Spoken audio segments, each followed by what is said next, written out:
Dans cette vidéo, nous allons regarder comment l'on peut créer une rivière. En somme, la rivière est créée à peu près de la même façon qu'on en a créé des routes dans la vidéo précédente. On doit commencer par construire le lit de la rivière. Alors ici, vous avez un exemple. Donc, on va positionner une rivière à l'intérieur donc de ce petit canyon.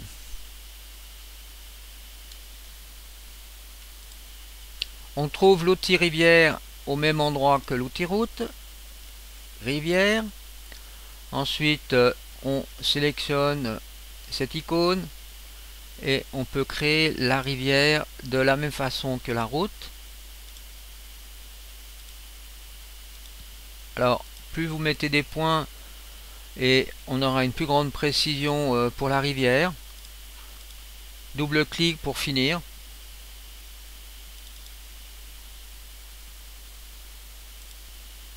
Ensuite, on peut éditer les points de la rivière en montant par rapport à l'axe des Z.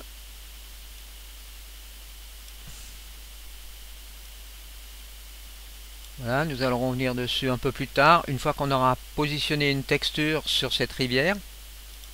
Ensuite, je vais dans les paramètres de la rivière et je vais agrandir la largeur de cette rivière, comme ceci pour commencer. Maintenant, j'attribue une texture à la rivière, donc je clique à cet endroit, je vais dans les matériaux, mais là, en ce moment, on n'a pas beaucoup de matériaux à disposition, donc on va utiliser un matériel par défaut. J'assigne donc à la rivière en cliquant sur cette icône.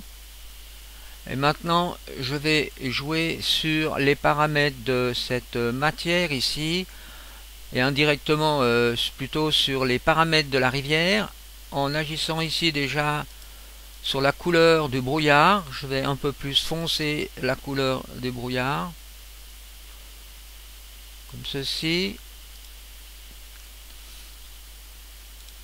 Ensuite, je peux agir sur la hauteur.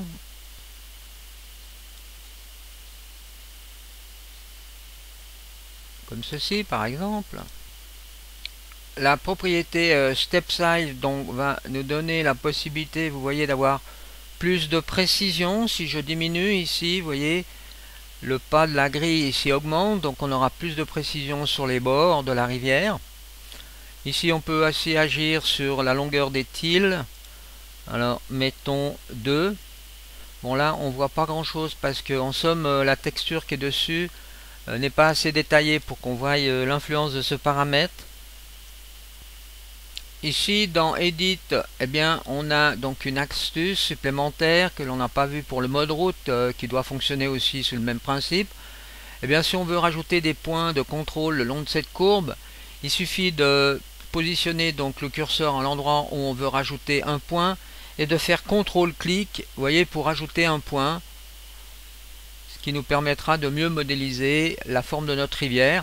Et pour supprimer un point, eh bien, il suffit de cliquer 2 fois dessus pour le supprimer. Le paramètre MiWaterFog Color permet d'activer ou de désactiver le fog. Et ici, donc, vous avez un multiplicateur de fog. Donc là, on vient de voir avant la couleur et la densité du brouillard. Il faut donc agir sur ces paramètres, faire des tests pour voir l'efficacité de ces paramètres. Alors maintenant, enlevons les helpers et essayons en mode game. Alors on fait CTRL-G. Oh là là, je suis pas du bon côté.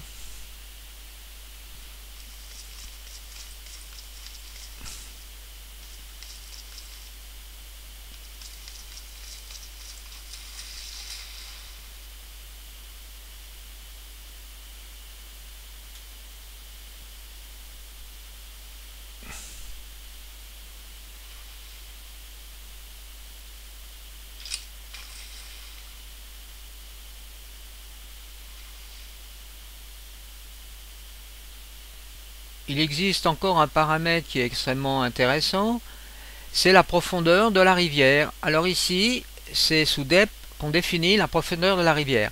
Si je mets par exemple 10 unités et que je fais un test avec CTRL-G,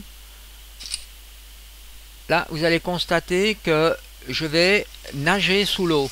Voilà, en ce moment je suis en train de nager puisque je peux monter au-dessus, vous voyez, voilà, et redescendre dans la rivière et nager. Maintenant je vais changer ce paramètre.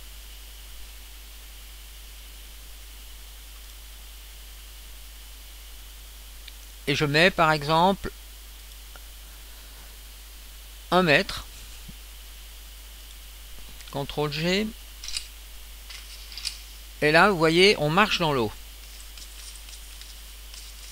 Donc ce paramètre a quand même une certaine importance.